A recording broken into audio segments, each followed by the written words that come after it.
Oui, je suis prêt pour la vie à me marier avec de l'argent.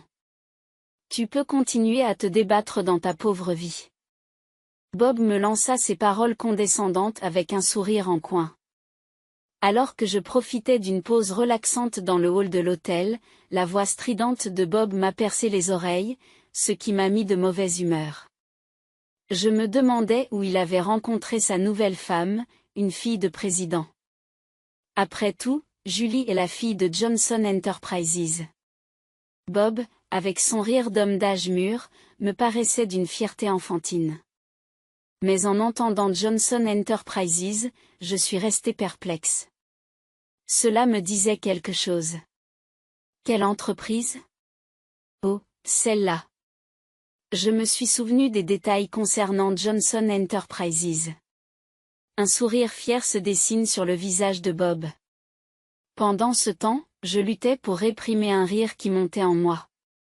Je m'appelle Amy. J'ai 35 ans et je vis avec mon mari Bob. Je travaille dans l'agence immobilière de ma famille. Alors que je m'occupe principalement de tâches administratives, mon père, le président, gère les principales stratégies commerciales. Comme je suis fille unique, on s'attend à ce que je prenne un jour la direction de l'entreprise.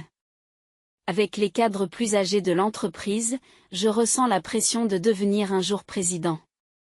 Cependant, j'ai pris soin de ne pas trop parler de l'entreprise familiale avec Bob, mon mari de 3 ans mon aîné.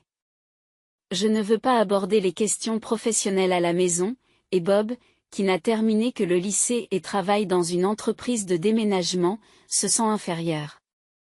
Bien sûr, déménager est un travail difficile.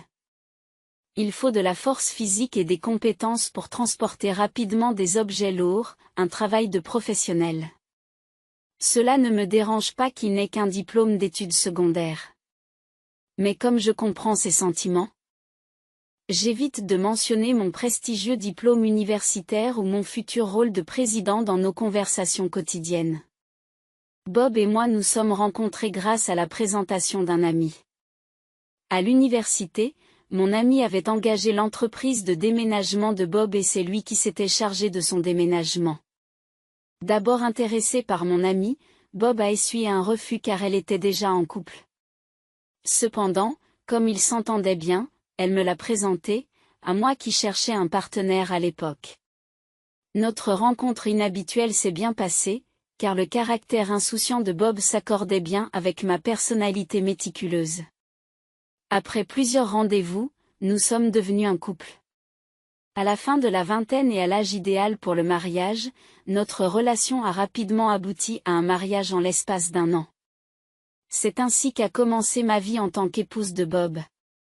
Notre vie conjugale a commencé sans problème. Les parents de Bob étaient incroyablement gentils, m'accueillant toujours avec le sourire lors de nos visites. Étant donné que mes amis ont souvent des problèmes avec leur belle-mère, je me suis sentie chanceuse d'avoir une relation aussi harmonieuse avec ma belle famille. Cependant, le travail de Bob était exigeant et le retenait souvent jusqu'à une heure tardive.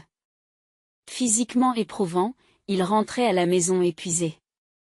Malgré sa fatigue, il ne négligeait jamais notre vie conjugale. Bien que reconnaissant, j'ai souvent pensé qu'il n'avait pas besoin de faire autant d'efforts. Merci de m'avoir toujours attendu. Bob me remerciait de simplement préparer le dîner après ses longues journées de travail. Je me sentais bénie d'avoir un mari aussi merveilleux. Mais 1 an après le début de notre mariage, nos jours paisibles ont commencé à s'estomper. Pourquoi n'aurions-nous pas d'enfants? Un soir, alors que nous nous mettions au lit, Bob aborda le sujet avec désinvolture. Son ton, légèrement irrité. Ma surprise. J'avais moi aussi pensé à avoir des enfants. Nous n'essayons pas activement, mais compte tenu de notre vie conjugale régulière, je pensais que cela arriverait avec le temps. C'est juste un mauvais timing. Nous ne sommes mariés que depuis 1 an, il n'y a donc pas lieu de s'inquiéter pour l'instant. Je voulais absolument des enfants, mais je savais que la précipitation n'aiderait pas.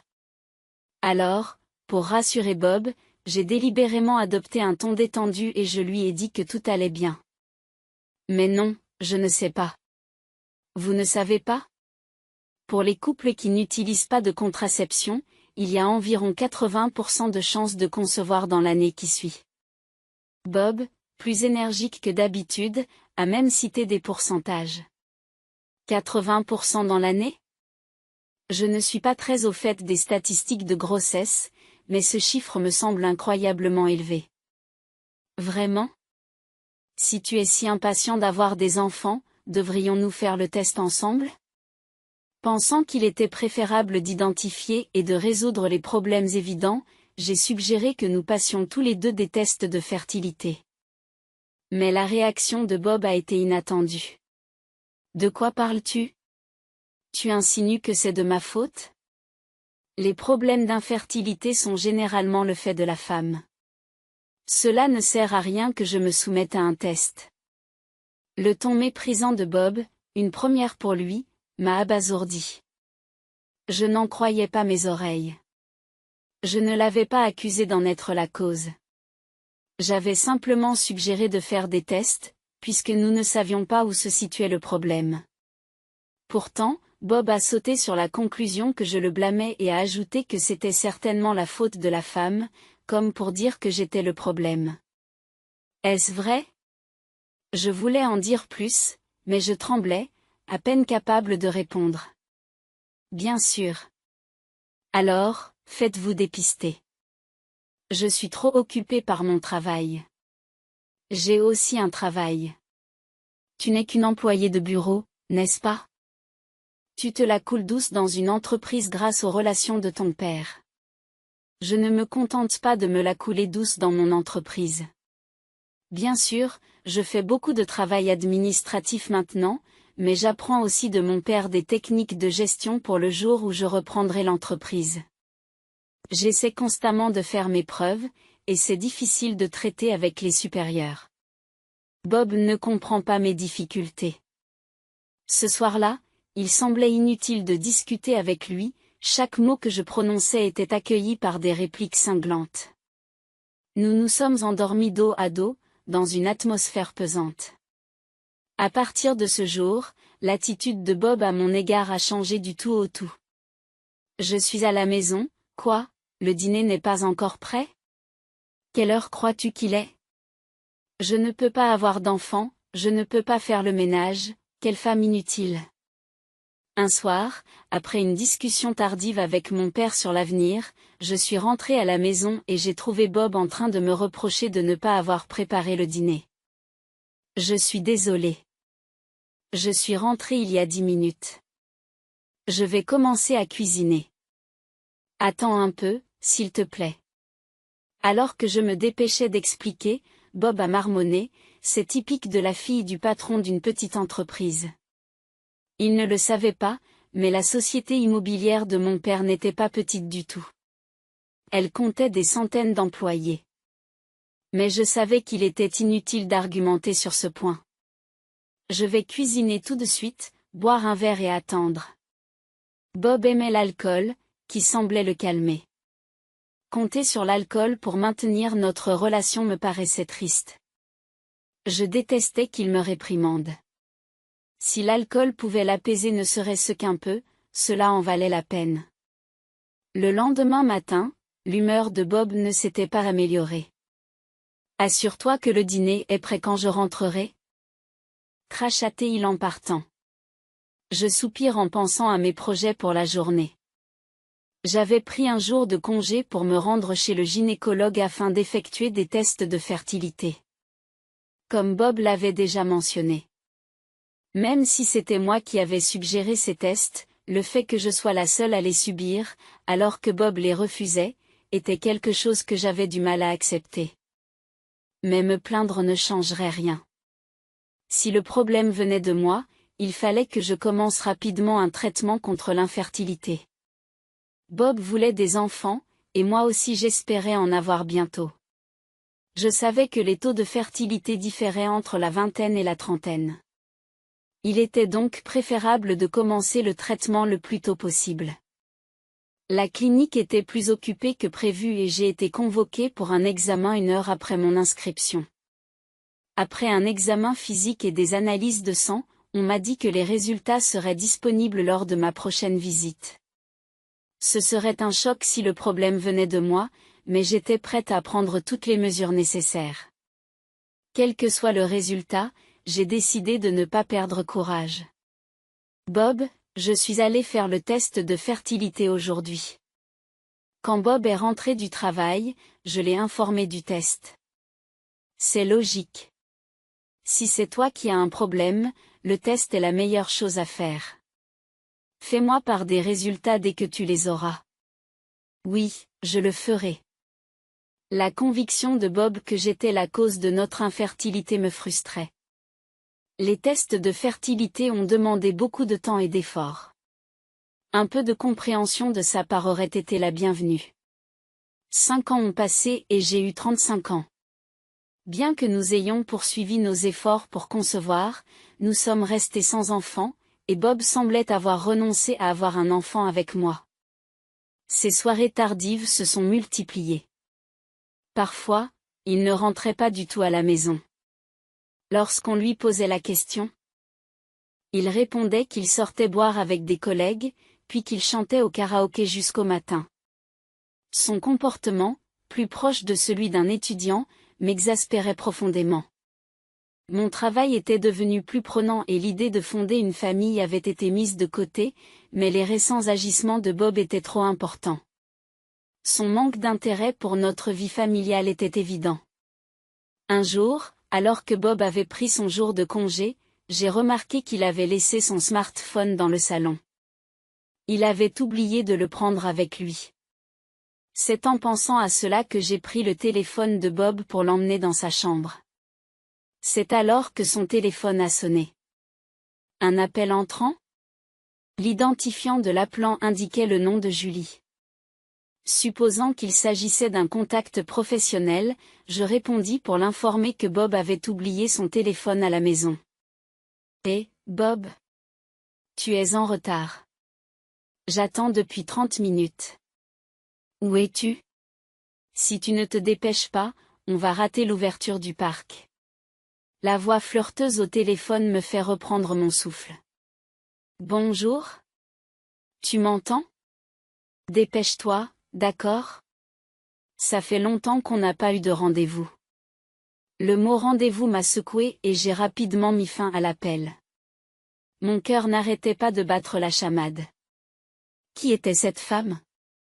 Elle avait parlé d'un rendez-vous. Ce n'était donc probablement pas une collègue. Il me trompe. Détenant la preuve indéniable de la liaison de Bob, j'ai serré fermement son téléphone. Julie avait dit qu'il s'agissait d'un rendez-vous attendu depuis longtemps, ce qui indiquait une liaison à long terme. Je tremblais d'une colère indescriptible.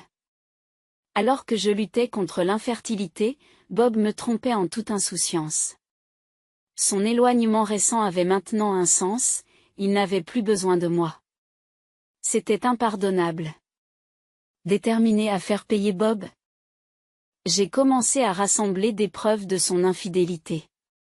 Il n'a pas été difficile de rassembler des preuves. Tout d'abord, j'ai facilement déverrouillé son smartphone en utilisant sa date de naissance. L'historique des appels était rempli du nom de Julie. Lorsque j'ai ouvert l'application de messagerie, j'ai trouvé de nombreux messages entre Bob et Julie, remplis de mots affectueux embarrassants qui m'ont donné la nausée. J'ai pris des photos de ces preuves avec mon téléphone. Après avoir remis le téléphone de Bob dans sa chambre, j'ai passé la journée comme si rien ne s'était passé. Après un mois de mariage étrange, mon père, le président de la société, m'a convoqué dans son bureau.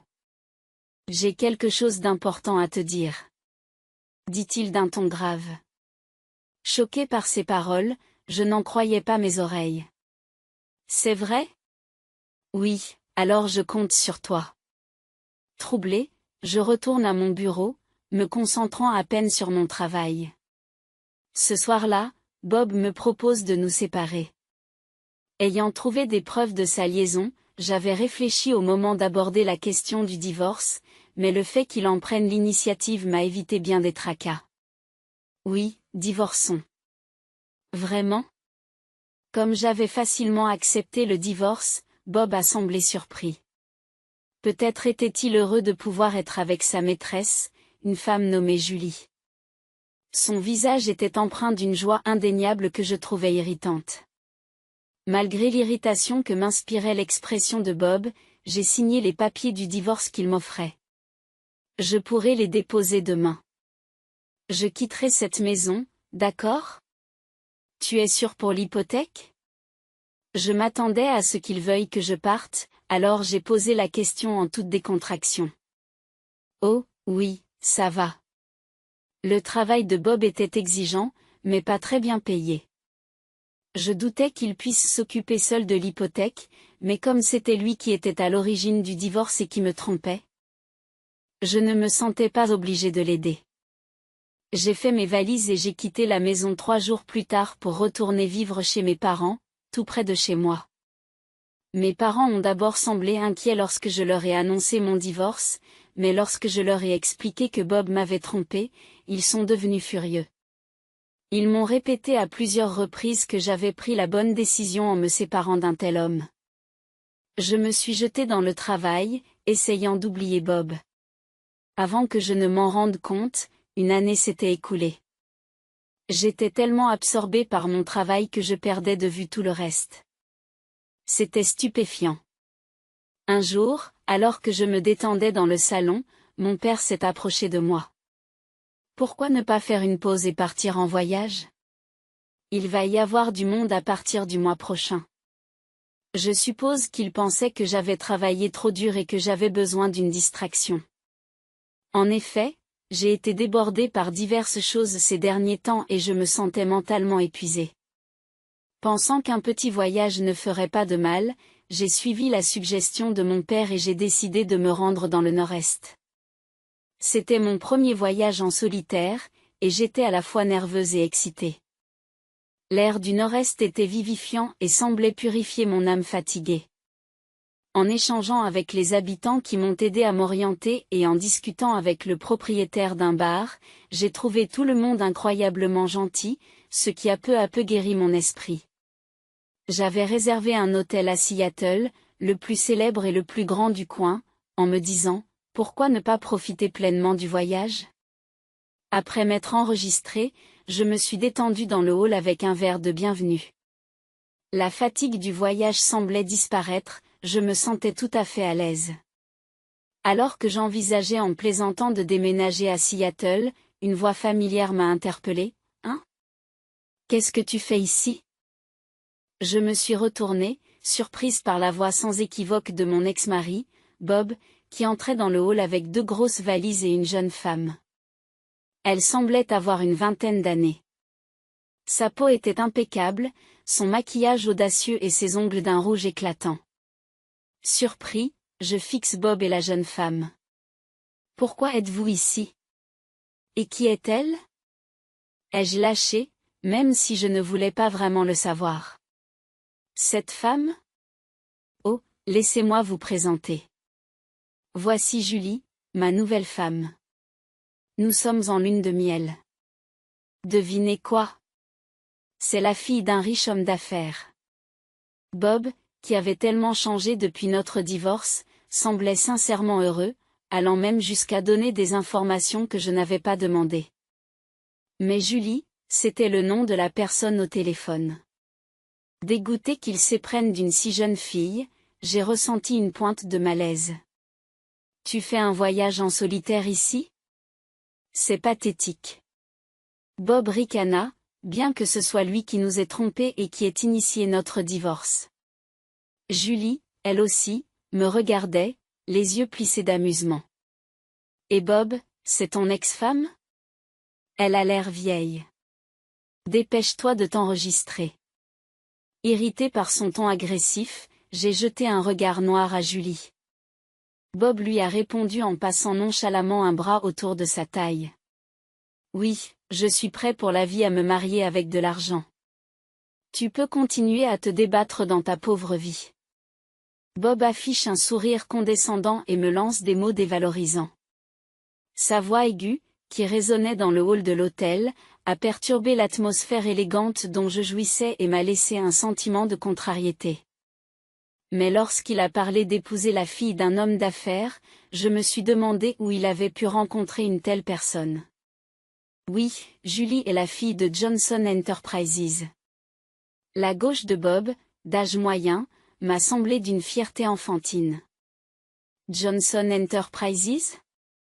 J'ai réfléchi en pensant que cela me disait quelque chose. D'une certaine manière? Cela me disait quelque chose. Ah oui, cette entreprise. Au bout d'un moment, je me suis souvenu de ce qu'était Johnson Enterprises. Le visage de Bob s'est illuminé de fierté.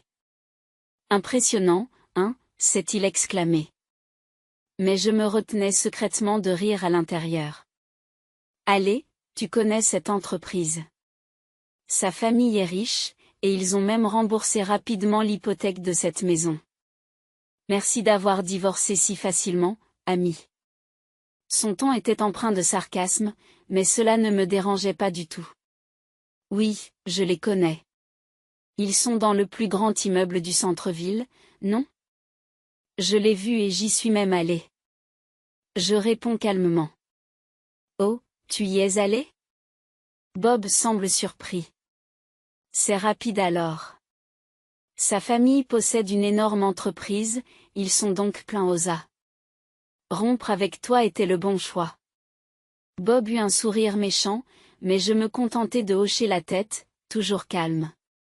Ce bâtiment? Il fait partie de notre patrimoine immobilier. Je l'ai mentionné avec désinvolture, comme si je venais de m'en souvenir, ont demandé Bob et Julie à l'unisson. Qu'entendez-vous par notre patrimoine immobilier? Ce bâtiment est loué par mon père pour son bureau le plus prestigieux. Je ne sais pas si votre société s'occupe d'immobilier, mais ce n'est pas un bâtiment minable. Tous deux semblaient sceptiques quant à mes paroles.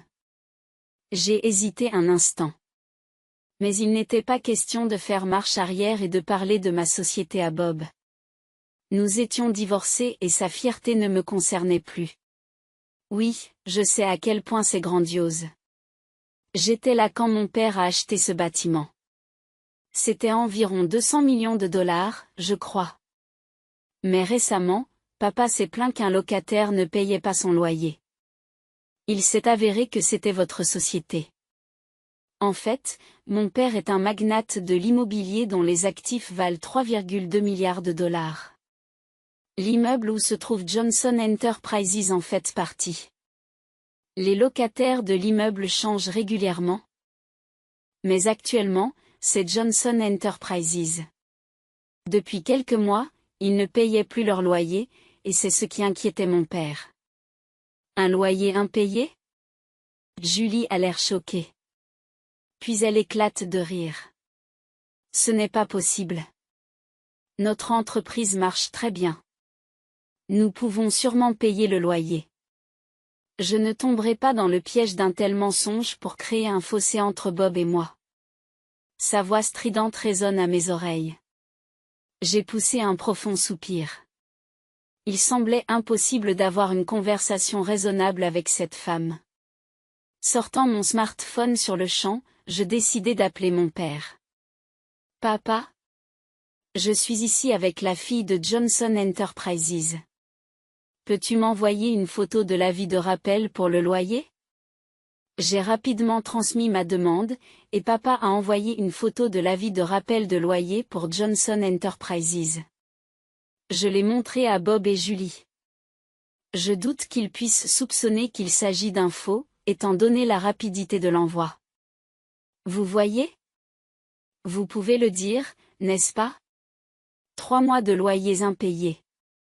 Si vous ne payez pas rapidement, nous pourrions avoir à vous poursuivre. Que allez-vous faire? À l'évocation d'un procès, les visages de Bob et de Julie pâlissent. En y réfléchissant bien, papa est vraiment à cran ces derniers temps. Il crie sur les ventes et licencie beaucoup d'employés. Julie marmonne, l'air incertain. En la voyant, Bob a poussé un cri de désespoir. Mensonge. Tu essaies juste de nous piéger et de nous séparer, Julie et moi, n'est-ce pas? Tu es toujours ce genre de personne qui essaie de se venger de mon remariage. Tes tactiques sont sales. Surpris par la voix forte de Bob, je recule d'un pas. Sale tactique, hein? Je me suis souvenu de tous les mots sans cœur que Bob m'avait lancés pendant notre mariage. Déterminé à affronter Bob, qui se réjouissait d'épouser Julie, la fille d'un riche homme d'affaires, je me préparais à lui dire la vérité. Qu'est-ce que tu racontes? Tu crois vraiment que j'ai encore des sentiments pour toi? C'est idiot. Il y a longtemps que j'en ai assez d'un homme comme vous. En fait, j'ai eu de la peine pour Julie, qui s'est retrouvée avec toi. Tu l'as épousée pour son argent? Tu m'as épousée pour des raisons superficielles, comme le désir de te marier rapidement ou d'avoir des enfants. Et qui m'a quitté quand il a découvert que nous ne pourrions pas avoir d'enfants? Qui m'a insulté en me traitant d'inutile parce que je suis stérile? Tu es responsable de tout cela, et pourtant tu crois que je t'aime encore? Tu as perdu la tête. J'ai ressenti une vague de soulagement en libérant mes frustrations refoulées sur Bob. Bob, quant à lui, semblait exaspéré, tremblant de colère. Tu n'es qu'une vieille sorcière arrogante. Tu ne peux probablement plus te marier ni avoir d'enfants. Julie et moi avions prévu de nous amuser à faire un bébé après ce voyage. Et maintenant, vous accusez Johnson Enterprises de ne pas payer le loyer. Paniqué par les mauvais résultats de Johnson Enterprises, Bob voulait à tout prix me mettre tous ses malheurs sur le dos. J'ai décidé de lui porter le coup de grâce en lui disant « Oh, je ne l'ai pas dit, mais je suis enceinte de 4 mois. Je suis dans la phase stable de ma grossesse, alors papa m'a suggéré de faire ce voyage pour me détendre. Bien sûr, j'ai l'autorisation de mon médecin. C'est vrai. Après avoir divorcé de Bob, j'avais trouvé un nouvel amour. C'était mon patron au travail, un subordonné de mon père. Il me soutenait mentalement lorsque j'avais des difficultés et m'encourageait. Il me soutenait aussi pleinement au travail et était favorable à ce que je devienne le prochain PDG. J'ai appris que j'étais enceinte de lui il y a à peine 3 mois. Sachant qu'il s'agissait d'un bébé, je l'ai immédiatement épousé. Ce fut un mariage rapide, mais l'entreprise l'a célébré en grande pompe. Ma grossesse se déroulait sans problème, encouragée par mon père et mon mari. J'ai entrepris ce voyage. Juste avant de rompre avec Bob, mon père m'a annoncé qu'il prenait sa retraite en tant que PDG le mois suivant. Il avait décidé de prendre sa retraite après avoir été diagnostiqué diabétique et pensait qu'il était temps de se retirer. J'allais donc hériter des biens de mon père. Il m'a donc été plus facile d'accepter le divorce d'avec Bob. Même sans Bob, je savais que je pouvais vivre une vie bien remplie. Le mot enceinte s'est échappé sans effort de mes lèvres, ce qui a fait hurler Bob. Quoi? Tu es enceinte? Alors, tu utilisais un moyen de contraception quand nous étions mariés? Qu'est-ce qui se passe? Bob tape du pied, complètement confus. La contraception? Je ne l'ai jamais fait. Tu te souviens, je t'ai dit que j'avais fait des tests de stérilité à la clinique? Et ils n'ont rien trouvé. Le problème vient donc de toi. C'est dommage. Lorsque j'ai dit cela à Bob, son visage s'est visiblement déformé. Le problème venait de moi? Cela signifie-t-il que Julie et moi ne pouvons pas avoir d'enfants? Pourquoi ai-je divorcé et épousé Julie? Marmonne Bob, les épaules affaissées par la défaite. Comment ça, pourquoi?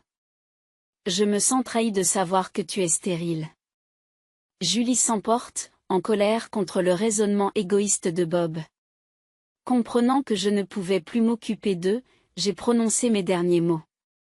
C'est pourquoi, à partir de maintenant, je vous prie de ne plus vous mêler de moi. Et Julie, en ce qui concerne le loyer de Johnson Enterprises, je ne reculerai pas tant qu'il ne sera pas entièrement payé. Si vous comptez continuer à louer ce bâtiment, payez rapidement les loyers en retard. Sinon, Nous devrons prendre des mesures juridiques. Je n'ai plus rien à vous dire, alors au revoir. J'ai laissé Bob et Julie se disputer et je suis rentrée avec confiance dans ma chambre d'hôtel. À mon retour de voyage, mon mari m'a accueilli avec un sourire et m'a souhaité la bienvenue. Désolé. Je n'ai pas pu aider à la maison. Tout allait bien? Bien sûr, tout allait bien. Je suis contente que vous ayez pu vous détendre, ami. Je suis contente que tu aies pu te détendre, ami. Mon mari m'a souri chaleureusement et j'ai ressenti un grand soulagement. Depuis que j'ai épousé mon mari actuel, je suis rassurée tous les jours et j'ai complètement oublié Bob. Depuis ce voyage, je n'ai pas rencontré Bob. Voici ce que j'ai entendu par les contacts de mon père. Après cet incident, les disputes entre Bob et Julie sont devenues incessantes. Alors qu'il pensait épouser une riche héritière, Bob a découvert que Johnson Enterprises était très endetté. Par coïncidence, on apprenait à la télévision qu'un employé de Johnson Enterprises avait détourné des millions de dollars auprès de ses clients. Le père de Julie était au courant de la fraude, mais a tenté de la dissimuler pour préserver la réputation de l'entreprise. Cependant, une fois le scandale rendu public, les actions de Johnson Enterprises se sont effondrées. Ayant perdu sa crédibilité, l'entreprise a connu un exode massif de ses employés. Dans un tel état, il était impossible de payer le loyer, et mon père a donc intenté une action en justice contre Johnson Enterprises. L'avenir de l'entreprise s'annonçait sombre, car la faute en incombait entièrement à Johnson Enterprises. Bob, qui avait perdu une fortune qu'il croyait à portée de main, rejetait furieusement la faute sur tout le monde sauf sur lui-même. Penser qu'il pourrait profiter de la fortune d'une riche héritière était trop optimiste de la part de Bob. Julie, réalisant que Bob était stérile, l'a accusé de fraude au mariage. De plus, après notre rencontre à l'hôtel, j'ai demandé à un avocat d'exiger de Bob une compensation pour son infidélité, laissant Julie et lui endetter. J'ai appris que Bob et Julie finissaient par se disputer à chaque fois qu'ils se voyaient, et ils ont finalement divorcé récemment. Puis, chose incroyable. Bob m'a appelé après avoir divorcé de Julie. Ami, s'il te plaît, épouse-moi à nouveau. J'ai des dettes autres que la pension alimentaire. Julie m'a fait acheter tout ce qu'elle voulait et est partie sans payer un centime. Tu es la seule personne sur laquelle je peux compter. Je ferai n'importe quoi pour toi. Pardonne-moi, s'il te plaît. Les supplications de Bob, qui ressemblaient à celles d'un mendiant, étaient si pitoyables qu'elles me rendaient presque malade. Son attitude inchangée de se marier pour de l'argent était tout simplement épouvantable. Non, je n'ai plus jamais envie d'être impliquée avec toi. Je vais être heureuse avec mon mari et notre enfant, alors s'il vous plaît, ne me contactez plus. Au revoir. J'ai dit cela calmement et j'ai immédiatement bloqué son numéro de téléphone. Cela devrait empêcher tout autre appel absurde de la part de Bob. Ayant perdu sa femme et son argent, Bob va probablement vivre une vie solitaire. Compte tenu de son infertilité, un remariage pourrait s'avérer difficile pour lui. De plus, il est difficile d'imaginer que quelqu'un puisse tomber amoureux d'une personne comme Bob, qui se moque si facilement des autres. Tout ce que j'ai pensé, c'est qu'il devrait au moins essayer de rembourser ses dettes. J'y ai pensé comme si c'était le problème de quelqu'un d'autre. Quant à moi, je me réjouis de ma vie avec mon mari et notre bébé qui va bientôt naître. Ma vie professionnelle et personnelle est plus épanouissante que jamais, et je savoure ce bonheur inégalé.